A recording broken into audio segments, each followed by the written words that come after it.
pakar hukum tata negara Bivitri Susanti memberikan apresiasi kepada kawan-kawan mahasiswa yang melakukan demo terkait kasus Ketua Hakim Konstitusi Anwar Usman yang meloloskan keponakannya Gibran Raka Buming Raka dalam batas usia Capres dan Cawapres pada Pilpres 2024. Dirinya menilai dengan adanya demo di Mahkamah Konstitusi sangat bermanfaat, sehingga dari demo tersebut publik ikut mengawal.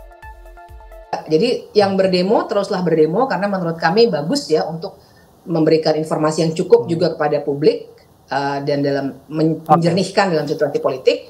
Tapi langkah formalnya juga harus ditempuh. Tentu saja ada catatan ya, misalnya mungkin ada benturan kepentingan bahwa MK ini juga bahkan dilantiknya pun oleh Ketua MK.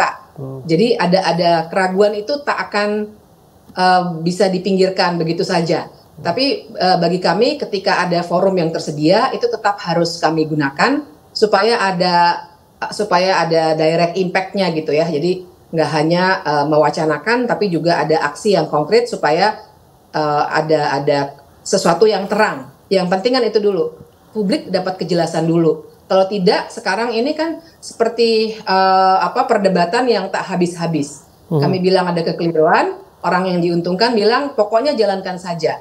Nah, dengan adanya MK proses ini, kami berharap ada penggalian keterangan, saksi dan lain sebagainya akan lebih terang.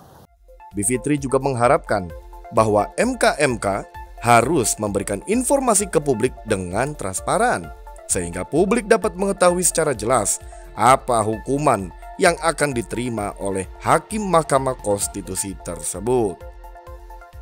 Semua proses ini dilakukan secara transparan. Memang banyak perdebatan, ini sebenarnya MK nih apakah bisa setransparan itu, karena sebenarnya kan dia majelis etik. Tapi bagi kami justru karena terlalu banyak benturan kepentingan bahkan antara MK dengan MK, karena dilantiknya itu tadi ya oleh Ketua MK gitu.